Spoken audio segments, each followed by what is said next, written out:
Hi, welcome to Confidently Confident, a podcast that takes you through the journey of discovering who you really are, that identifies obstacles that hinder the revealing of your true self, and proffers solutions that help you live a distinct, memorable, and confident life. My name is Chidima Ikejiaku, and I am your host. Hello, everyone. Welcome to another episode on Confidently Confident. And hey, I have a guest with me, Adekanmi Olusanya. He is a genius. I call him a genius. We all call him a genius. And he's going to let us in on what a genius is all about. But today we will be talking about the science of a confident mind. And first of all, before we go ahead, I have Komi here. I'd like him to just speak and introduce himself. Tell us about you, Komi. Would like to know more about you.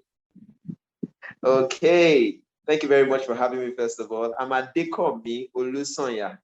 I refer to myself as a knowledge entrepreneur. Who is a knowledge entrepreneur? Somebody who combines teaching, training, coaching, strategizing, ideating, innovating, and research all in one. Right. So I do all that. Everything that has to do with the brain and the mind, I work on that. That's good to know. I like the brain part. I mean, we need to know, because I believe every individual should understand how their body parts work, how the brain works, because it's very important. Okay, so today, Komi, you are going to teach us about the science of the confident mind. I know you are more into the mind, silence, the brain, and we'd like to learn from you. Also, would infuse silence at the end. But please tell us about the confident mind. What do you think? What's the science behind the confident mind? Can you just let us in on that? Okay, yeah. There's a silence to the confident mind. Let me start you off with these real life examples. I like to make things very applicable, very conceptual. Okay, so about 10 years ago, one of the great coaches in the world burst onto the scene. His name is Jose Mourinho. He was a coach of a club called FC Porto. Okay. And at that time, FC Porto was not one of the best teams in Europe. And yet they won the Champions League. They beat the biggest team and won the Champions League because he was able to instill confidence in them. He was able to instill confidence, but he did it by working on their minds. Now, don't worry, we're going to have a great time. I'm going to share a lot of amazing examples and stories with you. So we're going to have an amazing time. So what did he do? Okay. He knew that his team was not the best team. So he kept on telling them that we can beat the best team easily. I have the secret. I know what it takes. We can beat the best team easily. We can beat the best team easily. We can beat the best team easily. At that time, the best team was Manchester United. Okay. Now, he said that there were two options. They either face Manchester United or they don't face Manchester United. If they face Manchester United, he's prepared them already. If they don't face Manchester United, then they have escaped the route of the greatest team. Since they had confidence in beating the greatest team, they could beat any other team. Okay. But what did he do? And this is the key. Whatever you repeat, you believe. Okay. Whatever you repeat, you believe. He kept on telling them, and he didn't tell them 2 weeks before they faced Manchester United. He told them about 8 months before they faced Manchester United. Right. He kept on telling them, he didn't know whether they were going to face Manchester United or not, but he just wanted to get them mentally prepared. So kept on telling them that, we have what it takes to beat Manchester United. I know the secrets. I know their weak points. They're easy to beat. They're easy to do this. They're easy to do that. So it was just so easy. They ended up beating Manchester United, and they ended up winning the. And guess what? Do you know that when it was announced that they were going to face Manchester United, the players were excited because he had prepared. I mean, they had prepared their minds. Over time. Yeah. Right. Let me share one more with you. Okay. Thomas Edison had a teacher who wrote a note to his mother that take your son. He is very dull or he's not intelligent. That just take him and teach him yourself. Okay. But guess what? The mother thought he wrote that take your son. He's too brilliant. So teach him yourself. So the mother just believed that, okay, And the mother started training him. Right. Training him. And Thomas Edison eventually became one of the greatest inventors and innovators of all time. More patents to his name than virtually anybody. You see, it's easy to believe anything. It's easy to believe anything. Right. It's easy to believe anything. As long as you repeat it. If you repeat it, you will believe it. Believe it. That's why, let me share some things with you, because these things are just really mental. That's why whenever we are going to vote, we tend to ascribe credibility to the aspirants who we see a lot of his posters and ads. Okay. So true. And that's why advertisement works. For example, if you had to choose between Amazon and another brand that you do not know of, who will you choose? Amazon, obviously. Yeah, that's the power of repetition. Right. That's the power of repetition. So, but I want to share some other stories with you. Okay. Serena Williams had a coach, Montanoglo. Serena Williams was serving at 40% at the net. 40% at the net. Mm-hmm. Guess what he did when he wanted to up her game? He told her that, Serena, you are actually serving at 80% or 70% thereabout. And that at the rate at which you are going, you are the most likely person to win this championship. She was serving at 40%, but he kept on telling her that you are serving actually at 70%, and your ratings are higher. So there's no reason why you should not win this championship. And at that point where Serena Williams was not doing as well as she ought to, she started winning a lot of championships again, Grand Slams.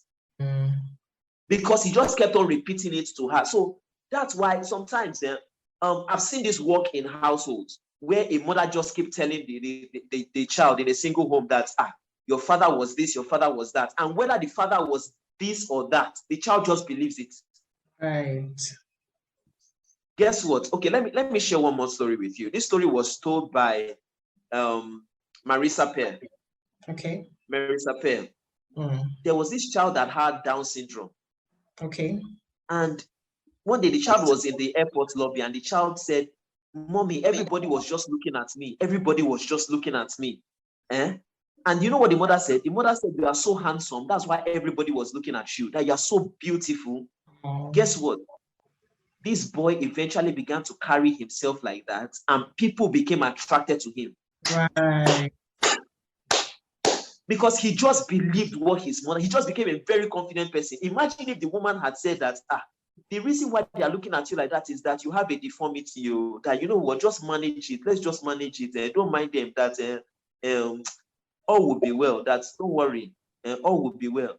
But guess what? The mother told him that the reason why they are looking at you is that you are so stunning, you are so beautiful, So the power, you see, anybody can be confident. Anybody can be confident. And this is the key. I bedwetted until I was 16 years old. So I had every reason not to be a confident person. There were many reasons why I should not have become a confident person. There were many reasons why I had every right to believe that I could not do the things that I had eventually done today. But I just kept telling myself the same things over and over again. The same things over and over again. The same things over and over again. What you say is more powerful than what you see. Right. Chidima, you want to write that down? What you say is more powerful than what you see. Yes. You know what Muhammad Ali said? Muhammad Ali said that when I told myself I was the greatest, I didn't believe it. Right. But as I repeatedly said it, I believed it. You don't believe what you say. You believe what you repeatedly say. So that repetition is the key. Intense is not just repetition, Chidima. It's intense repetition. I need to be honest with you. It's intense repetition. So even when my back is against the wall, I'm telling myself, nobody does it better. Nobody does it better. And you have to do with that conviction while you're intensely repeating. Yeah, because let me tell you something. You need to understand the motor cortex is actually this vocal cortex in our brains. Okay. So when you see a thing, when you say a thing, you know what happens?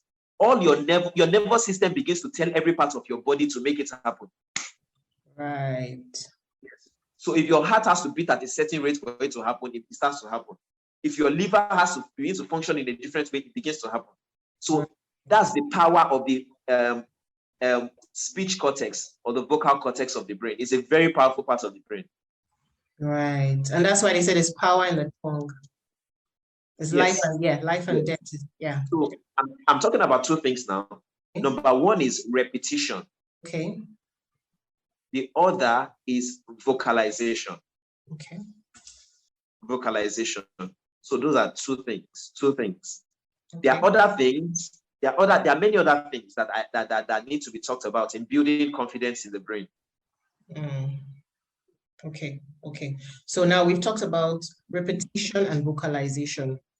Would you say that, is it easy for someone to just, someone that is not confident out there to just decide to start repeating things? How would that person come into this zone where they know what to repeat, where they know how to affirm these words, basically? Because some people are clueless. They don't even understand where to start from. They don't know where they are in a point where, or they're in a state where they're not able to get themselves. They don't understand what's going on. They're not confident of life, right? They're not confident of themselves. They don't trust the capabilities they have inside of them. So how do they start? Where do they start affirming? Where do they learn all these things from? How did you, I know you talked about yourself, bedwetting. How did you get to that point where you understood what you had to do to get to where you are right now? Okay, so I went to a church. Okay. And the pastor said something. He said, you have 2 eyes, you have 2 ears, you have 2 nostrils, you have only 1 tongue. Okay.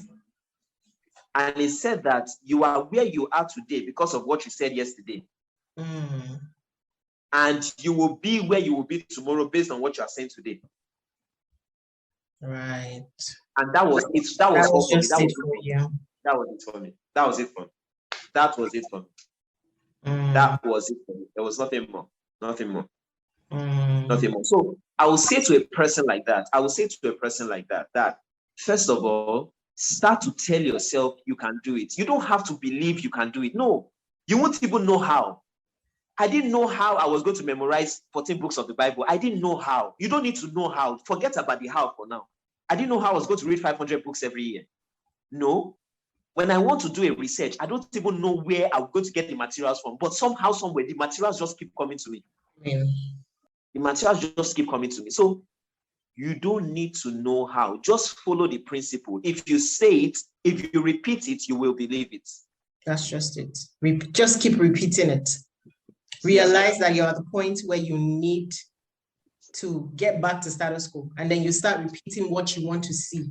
You believe it, and then right. So that's where the vocalization also comes in. Yes. Man, Chidima, I need to share this story with you. Okay, go ahead.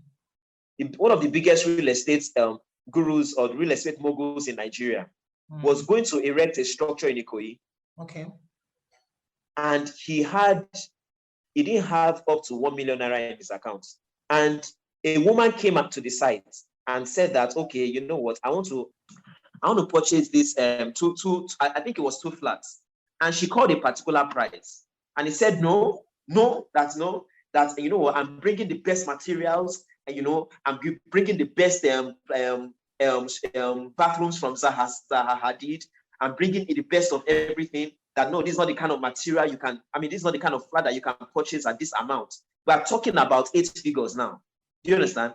He said no, even though he didn't have money in his pocket, you could see the confidence in him. That no, he turned the woman down. Guess what? The woman left. The next morning, she credited his account with 100 million naira. Wow. This was somebody that didn't have. This was somebody that did not have. This man did not have 1 million naira at that time. Because that's what confidence can do when you sell your self-confidence.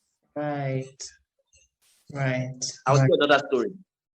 That's what happened. Let me share this story. Okay. This man was occupying an office building, and his landlord came and said, I want to sell this building. I don't want to rent it out anymore. I want to sell it. And this man was going to sell for 25 million naira. But guess what? He saw the fear in the face of this tenants. He saw fear. He didn't see confidence. He saw fear. Guess what happened? This tenant began to look over the place to try to raise 40 million naira. Eventually, he raised 40 million naira and he paid 40 million naira for this property. Guess what the landlord said? The landlord said, guess what? That I was going to sell this property for 25 million, but when I saw fear in your face, I decided that I was going to hold out for 40 million. Can you see what fear can do? Yeah, actually did. Right. Man, don't never be afraid, though. Never be afraid, though. Believe in yourself. Believe you can do it. Believe in. I see fear. Fear just actually cripples people. So, Kumi, I understand that this thing actually tilts towards affirmation, and I know that some people have said, "Oh, I've been affirming. I've been saying this over and over again. It's not just working." What do you think actually makes this affirmation not to work? Because I've heard a lot of people say, we keep on affirming, keep on saying the same thing and saying it over and over again, but I'm not seeing any difference in my life. So what do you think causes this affirmation not to work? Is it that their minds are not in sync with what they are saying, or could it be any other thing else? Can you please explain that to us? Okay. Now, I did an extensive course on this with Bankole Williams, Science of Silence, on his Instagram chat. But let me just spell it out quickly. And Chidima, it's not just affirmations that leads to confidence. There are other things too. It's not just affirmations. Right. It's not just affirmations. Yes. So I'll talk about the other things as well. But some people say things, and guess what? I tell people that your words are like have a commercial value, or your words are like a commercial asset. Your words are like money in the bank account. When you talk a lot, you are spending out your words. And the day you say affirmations, they become less powerful. I see. So the less you speak, that you speak only when it's expedient, the more powerful your words become on the highway. But a lot of people don't understand this principle. They don't know that your words are like fuel in your tank. Right. And if you drive a lot, if you keep driving by talking cha cha cha cha cha cha, you are going to spend out your fuel. You're going to spend out your words. That's number one. Number two, a lot of people are displaced affirmators. So this minute they are saying something positive, the next minute they are saying something funny. So there's no coherence. There's no coherence. So Muhammad Ali, even when he was weak, never spoke weakness. Never. There was coherence. There was that coherence. That coherence was there. So some people are not coherent enough. They in a time like this, they could talk about how harsh the economy is, and you won't see opportunities because you just focus on what is hard. So true. Just focus on what is hard. So there's no coherence. I don't think that there is one person who achieved real greatness who didn't testify to the power of affirmation. I don't think there's one person, not one person. So that's what I'll say to such people. All right, I get that. So coherence, when that happens, there's no coherence, basically. Your mind is not in sync with what you're saying. And then sometimes you say it, but you don't believe it inside of you. So it basically has to come from the inside out, like how we say leave from the inside out. So when you, yes. Right. Okay, I understand that part. So can you also bring in silence into this? How can one use silence to become more confident? Okay, so what silence does is that it quiets your limbic system and it activates your prefrontal cortex. Your prefrontal cortex is where your confidence lies. Okay. Because the more competent you are, the more confident you will be. Okay. And the place of competence is the prefrontal cortex. That's where we build a lot of intellectual competence. That's where we build a lot of emotional intelligence. That's where we build a lot of intuition. That's where we build a lot of intuition, inspiration. That's where we build it. So that's where the seat of confidence is. And silence helps you to get to that level where your prefrontal cortex is very alert and you are confident and you feel that you really can do this. There are other things that increase our confidence. Insight is one of them. For example, how did Evander Holyfield beat Mike Tyson, the most impossible boxer to defeat at that time? he knew, he understood certain secrets that if I can take Tyson beyond the 4th round, it will be difficult for him to knock me out because he gets weaker with time. Mm. Then he understood how to frustrate Tyson or how to stop Tyson from getting into his regular zone. Okay. How to get him into his regular zone. So there's the insight factor to confidence. The reason why I'm confident, before the lockdown, I was preaching 200 sermons every year. The reason why, for example, the reason why Jay-Z is a confident songwriter is that he understands what makes a song a great song. Mm. The reason why Michael Jackson was a confident performer was that he understood what makes a performance a confidence performance. They understood. So there's the insight level. That's how much are you studying? Let me tell you something. Let me tell you something, Chidema. The reason why Pierre Hermé is the greatest pastry chef in the world. Pierre Hermé said something. He said that if you can heat chocolates at the right temperature, you can get the best out of his taste. He says, I understand the secret. That's why. Why is Andrew Giacono one of the best plastic surgeons in the world? He knows that if the distance between a woman's lip and her nose is the same as the distance between her eyelids, she'll be very beautiful. They understand secrets. That's why they are confident in their crafts. They understand secrets, Right. So apart from you repeating, how much insight do you have as a person? Right. Do you understand? Yes. How much insight? Because if you look at this confidence, high performance, these peak performers that are confident in any situation, they understand certain secrets. Mm. When David was going to beat Goliath, he knew that because of Goliath's high stature, when people are 7 foot, they have difficulty moving their heads. Okay. So he knew the weak points of Goliath, that listen, if I can sling a stone, it's going to be difficult for him to dodge it. Right. Yes. So that's really it. It's really about you understanding where your strong points are. And then understanding, if you know the weak points of, let me share this with you. It's the same thing with corporate organizations. Some corporate organizations are so smart. They are so confident that when they make moves into a market, they achieve amazing results. Look at Warby Parker. Do you know the company called Warby Parker? No, I don't. Okay. They are the number one frame company in the world. Frames. Oh, Warby Parker? Okay. Yes. Okay, Warby Parker, yeah. Okay.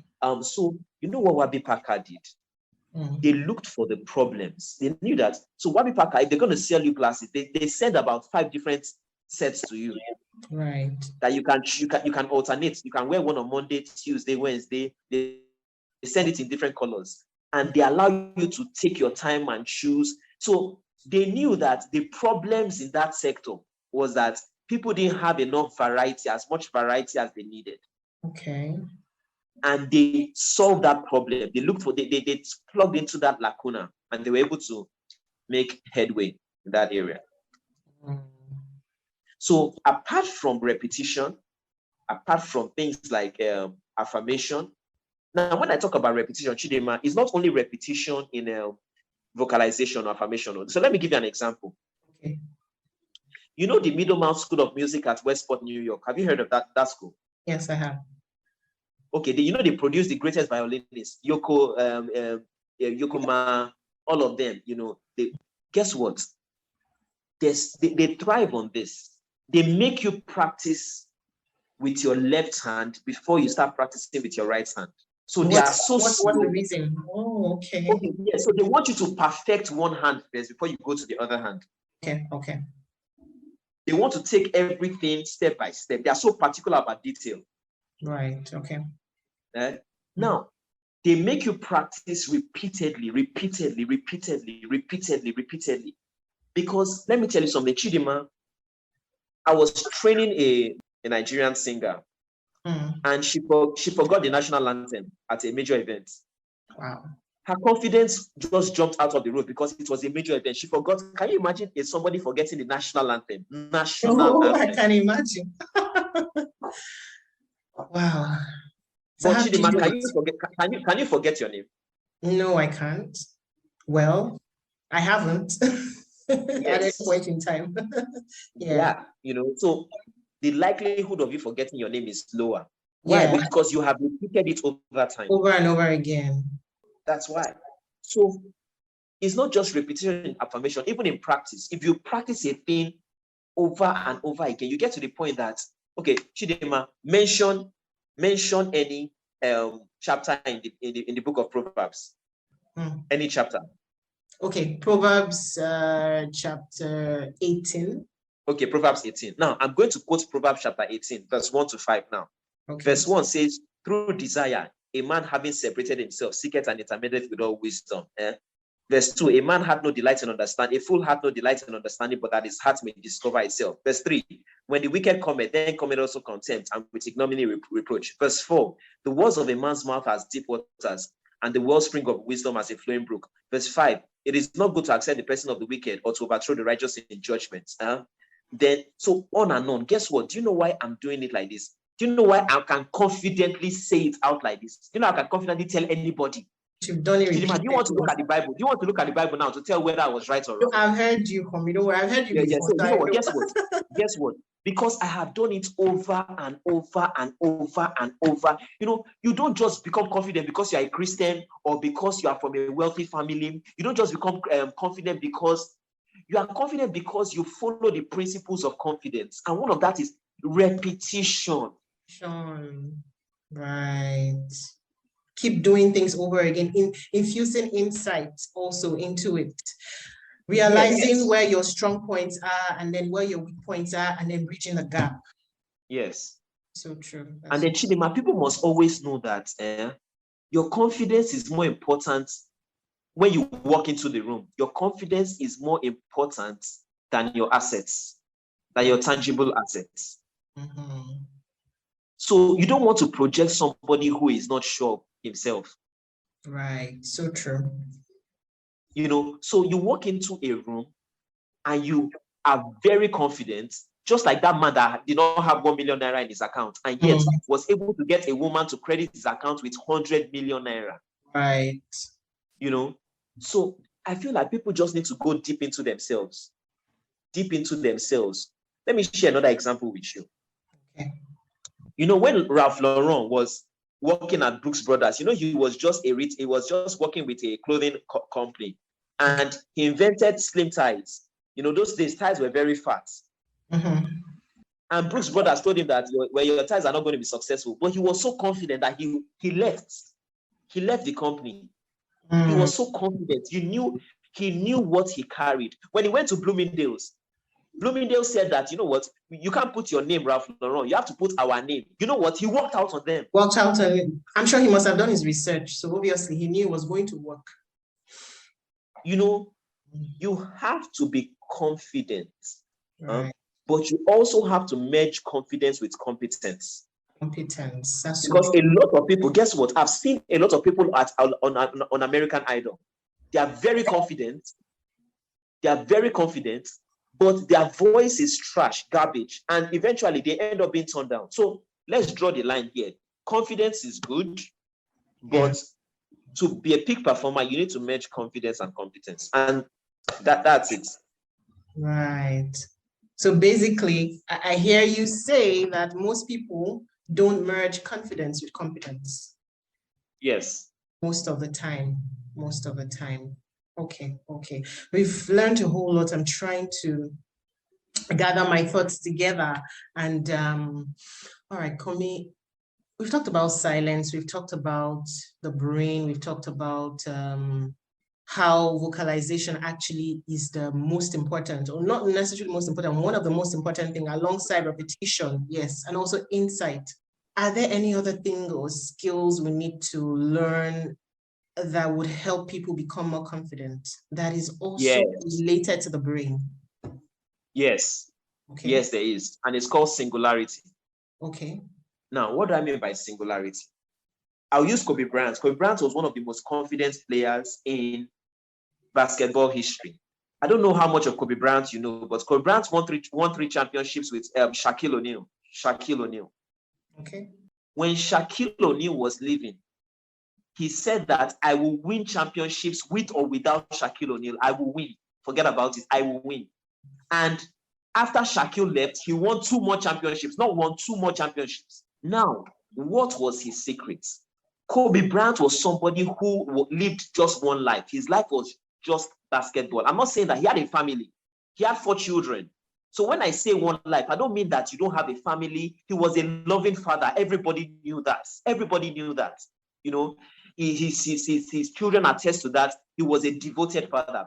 But he never went clubbing. Never went clubbing. And please, you can go and verify what I'm talking about.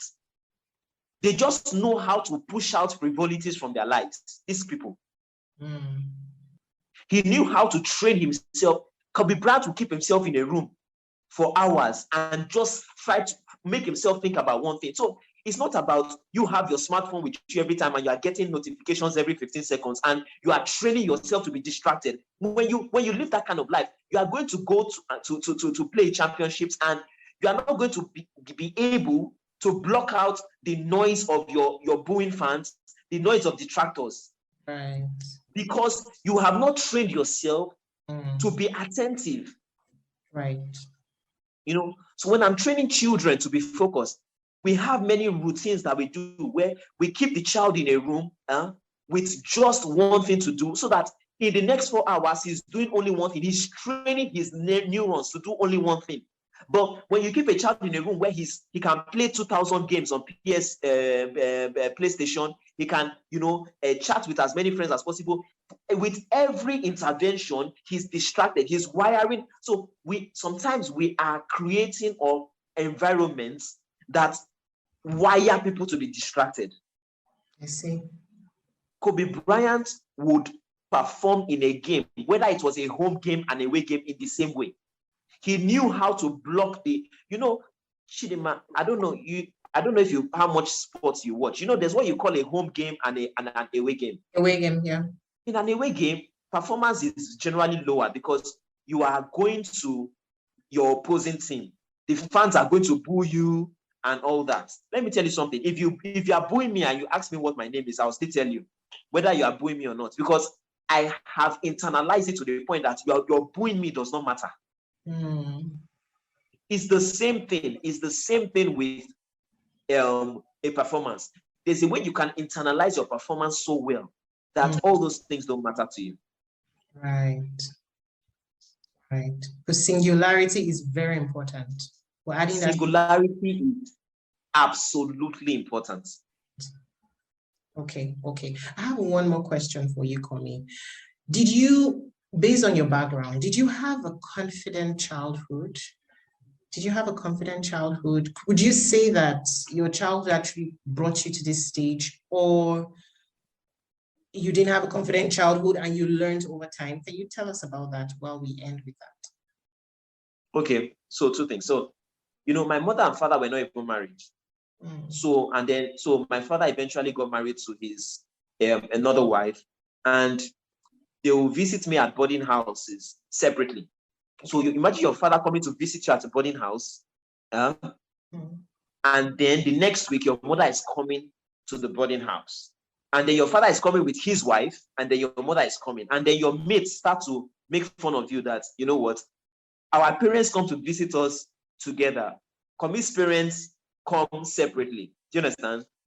Now, imagine how disturbing that can be for an 8-year-old. I can imagine. So, but guess what? Nowadays, that I even make fun of the fact that I bedwetted. I make fun of it because I have trained myself to know that even my weaknesses are strengths. So you understand? So did I have that confident childhood? In many ways, I'll say no. Not when you are bedwetting and you have to go take your mattress in the boarding house outside to spread. And when you are bringing your mattress in, girls are looking at you so they know who are the bedwetters. So really, it's really about people understanding the principles of confidence. Some people are confident because they had parents who told them that you can achieve whatever you want to achieve. Okay. However, I will say to people that even if you have a background, a childhood that told you that you will never amount to nothing, if you are confident enough, you would beat the odds. You will beat the odds. So at what point in life or as a child did you overcome all of that? Or maybe in your teenage days? Yes. Okay. So two things. First of all, my mother, even though I had issues, always allowed me to do whatever I wanted to do. So she was not the kind of person that said that you have to be this, you have to be that. So that kind of gave me some confidence. Okay. And whenever I wanted to do a thing, she never, for example, I wanted to become a journalist. I became a journalist at the age of, so 1996, so 13 years old. When I was 13, I became a journalist. Okay. And it wasn't, in Nigeria, it was unheard of. You didn't have 13-year-old journalists. You didn't have it. Yeah. It was unheard of. It was unheard of. But I just love football. And I love to write. And so I'll tell her, and she'll just encourage me. And from nowhere, people started taking note of the fact that there's this young guy that loves football. And they introduced me to a sports journalist. And I now became absorbed into the industry. So I think there's a place for it's very good when you have parents that can do that. It's very good when you have parents that can do that. However, there are a lot of people that are not confident. I know there are men that feel like, okay, am I, look at how many people are taking penis enlargement pills, or, so people are not sexually confident. Look at the amount of women that are getting work done. They're not confident. But let's look at other areas. Look at the amount of youths that are getting into cybercrime, because they don't feel that they have the confidence to be legitimately rich. So true. So look at the amount of politicians that are ready to do dirty things to gain power, because they don't have the confidence that they can do these things legitimately. So everything that you see, all these things, vices you see, I point out to a lack of confidence. They point out to a lack of confidence. So what I will say to people, what I will say to humanity is this. Let us dig deeper into ourselves. Let us dig deeper into ourselves. Find out, for example, let me give you an example. Please allow me to just give a lot of real-life examples. Okay. So, you know who the greatest Olympian of all time is? Who's the greatest Olympian? That's Michael Phelps, the swimmer. Okay. He has 28 Olympic medals. But guess what? He has a weird body. His body is weird. So his upper body is longer than his lower body, and which is weird. It's weird. It's weird. But guess what, Chidema? That body is weird for a basketballer, but it's perfect for a swimmer. So people need to tell themselves that, listen, the size of my ears or the size of my lips may be weird for Bolanle, but it's perfect for Morenike. That's right. Do you understand? Yeah. Some of my weaknesses may be weird for Dele, but it's perfect for Chidema Ikeajiku. Do you understand? So you see, that's where insight comes in. That's where insight comes in. Right. So imagine this guy saying that my body is weird. I don't have the body of an athlete. You don't have the body of a footballer, true. You don't have the body of a basketballer, true. You don't have the body of a baseballer, true. But can you be patient enough and find out that you have the perfect body for a swimmer? That's right. Do you understand? Yeah. So, because I have to deal with a lot of women who feel like they're not pretty enough, I've met women that, the husbands did not treat them right and did a lot of body shaming, only for them to come out of the marriage. And all kinds of men started coming after them. Married men that were not married, men that were single. I mean, you are a divorcee and single men are coming after you. How do you explain that? Right. And these women were not even confident. These women, because the nature of my job, I deal with a lot of people. These women were not even confident at all. So let me share this with you. You know, when Paula White was being cheated on by her husband, she said, is it that I'm not pretty enough? Is it this? Is it that? Is it this? Is it that? But apparently the other partner had a sexual addiction issue. Okay. So it was not her, but she was asking questions that began to deflate her confidence. You understand? So sometimes, can you see where insight comes in? Right. That's where insight comes in. That's where insight comes in. Okay, you know what?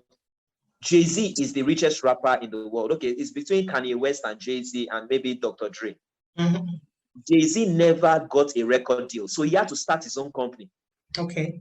He had to start his own company. He never got a record deal. He had to start his own company. It took a lot of confidence to say, I will start my own company if people are not agreeing to sign me today. And that was the move that made him own his masters. And that's the reason why he's one of the richest rappers. Right. So the thing that kills your confidence is actually what will make you confident. That's right. Chidima, the thing that is supposed to kill your confidence is that thing that will actually make you confident if you keep on pressing forward. I get it. So we need to look to the other side. Stop looking at problems. Look at how that same problem can actually become a positive thing in your life. I get it. It has been a phenomenal time with you, Komi. Thank you so much for sharing. Thank you, thank you, thank you. I do something. I have this Bible immersion program where I coach children to memorize the Bible in 10 years, the New Testament in 10 years. You know, I've memorized 14 books. Yes. So for parents who want to train their children to be confident in the Bible, in the Word of God, I do that as well. Then, of course, I'm on Instagram at olusanyaadekanmi. I have a YouTube channel where I share a lot of these principles from time to time. And it's very rich. I have a book club. And you see, well, Chidima, so I work with lots of people, like I said. I think that if every human being read the best 5 books on marriage, they won't make mistakes in marriage. If everybody read the best 5 books on business development, they won't have issues building credible organizations. If people read the best 5 books on negotiation, they won't get into a negotiation room. Do you know who the richest restaurateur in America is? Who is it? Go ahead, please tell us. Okay, it's a guy called Tilman Fertitta. Okay. Guess what he does? What does he do? Whenever he's negotiating, he fixes the negotiation meeting for Friday evening when people are tired. So that they are tired, but he's very alert. So he has an edge over them. I see. Can you see? One of the things that makes him confident is that insight. To know when to he has a psychological. That's good, very good. So, but guess what? Now, I tell people, if you read the best 5 books on negotiation, you'll be very confident in negotiation. I read one of that book. If you read the best 5 books on public speaking, you'll be confident in public speaking. Public speaking, true. Chidima, man, I need to say this. You know the best public speakers, they speak in threes. Chidima, let me give you this one, man. I need to give you this one. So, please give us. Abraham Lincoln says, democracy is government of the people, by the people, for the people. Speaking in threes. Speaking in threes. All the greatest speakers spoke in threes. All the greatest speakers spoke in threes. Martin Luther King, I have a dream. I have a dream. I have a dream. Do you understand? They use that. Do you understand? They use that repetition. They speak in threes, sometimes 4s, but basically 3s. Okay. So, but you know what? The more you study the best books on public speaking, the greater your confidence in public speaking. Yes. Do you understand? Now, so that's where insight comes. But I have a book club where we push out the best 5 books on every category, every topic. Yes, I can push out the best 5 books, and people can join the book club if they want. There are so many. It's available for everybody. It's a book club that has categories that everybody of any income bracket. Everyone can join. Yes. I'm definitely going to put all of these things out. The YouTube channel, the book club details. Yes, I'll put everything on my show notes once I publish this. It has been so wonderful coming. You've told us so many stories that we can relate with and definitely learn from. And I will go and sit with this again and listen and definitely take it in. Thank you so much, Komi. Thank you. Thank you for sharing with us. Thank you for joining us this week on Confidently Confident. You can follow us on social media at confidentlyconfident_podcast. Also at Confidently Confident. And you can also follow my personal handle at Chidima_Ikejiako. Thank you for listening and see you soon.